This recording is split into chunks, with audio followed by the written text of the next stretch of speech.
Skin के लिए बहुत अच्छा है, इसलिए इस जो इन्होंने बताया है टोटका, इस पे अमल कीजिए, ताकि क्योंकि स्टमक में हीट है तो इस वजह से जो है वो हीट की वजह से आपको डिहाइड्रेशन हो जाती है, आपके होंठ और आपकी स्किन जो है इस पर ड्राइनेस शुरू हो जाती है। हम मज़ीद गुफ्तगू का सिलसिला जो आप आगे बढ़ाते हैं, प्रोफेसर साहब की जानिब जाते हैं। सर, एक बहुत बड़ा अलमिया जो आजकल बच्चों की परवरिश सबसे बड़ा जो मसला है आजकल, कि कुछ लोग कहते हैं कि वालिदैन ने तवज्जो नहीं दी, टीचर्स जो हैं उनको पढ़ाना चाहिए, टीचर्स कहते हैं वालिदैन को तवज्जो देनी चाहिए, तो तवज्जो किसको देनी चाहिए? परवरिश में कमी कहाँ पर है कि हमारा एक इंसान की कुछ गलतियाँ जो हैं वो हमारे मुआशरे में एक बिगाड़ का सबब बनती हैं, तो कहाँ पे आके जो है वो लेक है एजुकेशन का है या फिर परवरिश पे हमें कहीं ना कहीं, क्योंकि टीचर्स ने भी कुछ चीज़ें सिखानी है, सब कुछ वालिदैन ने नहीं सिखाना, तो कहाँ पे आपको लगता है कमी रह जाती है? जी, सबसे पहले तो मैं आपको बताना चाहूँगा कि जो टीचर्स हैं, ये अगर कोई टीचर ये कहे कि ये बच्चा ठीक नहीं है तो वो टीचर खुद ठीक नहीं होता। टीचर खुद ही ठीक नहीं वो होता। खुद ठीक नहीं है, वो कैसे?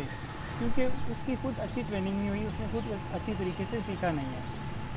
उसने ये नहीं सीखा कि बच्चे को किस तरीके से डील करना है, उसको हैंडल किस तरीके से करना है, उसकी साइको से जो है उसको किस तरह मालूम करना है कि बच्चा क्या चाह रहा है इस तो वक्त। बच्चे की साइकी समझना बहुत ज़रूरी है कि yes. बच्चा चाहता क्या, उसी हिसाब से टीचर को डील अगर कोई करना टीचर उससे। कहता है कि बच्चा जो है ये डल है, नकम्मा है, ये लेज़ी है, तो वो उस टीचर का फॉल्ट है। मेरी जब क्लास होती है तो मैं जो सबसे निकम्मा बच्चा होता है उसको आगे करता हूँ, तो तवज्जो उस पे रहे। यस, ताकि वो उसकी जो माइंड में जो चीज़ है उसको समझता हूँ वो क्या वजह है, फिर उसको मैं दूसरे बच्चों के मुकाबले में ले आता हूँ। बेसिकली वो टेंशन चाह रहा होता है Yes. टीचर्स की कि Yes. टीचर हमें अटेंशन पे करें। और वो एक एहसास से कमतरी का भी शिकार होता है ना। जी, हम लोग ऐसे है कि जो लेज़ी बच्चा होता है उसको पीछे छोड़ देते हैं कि ये बिल्कुल ख़राब हो गया, बिल्कुल इसको कमा है, साइड पे ये कर कुछ दो। नहीं कर सकता। हाँ। तो वो उसमें उस बच्चे का कोई कसूर नहीं है। एक तो उसको घर में तवज्जो नहीं मिल रही तवज्जो नहीं मिल रही होती, होती। और दूसरा उसको स्कूल में सर, टीचर बात बहुत फिर सारे- वहीं पे आ जाती है कि घर में तवज्जो नहीं मिल रही होती, तो घर में ऐसी क्या चीज़ें होनी चाहिए, ऐसी परवरिश में ऐसी कहाँ पे कमी रह जाती है कि बच्चे एहसास कमतरी का शिकार होने लगते हैं? उसमें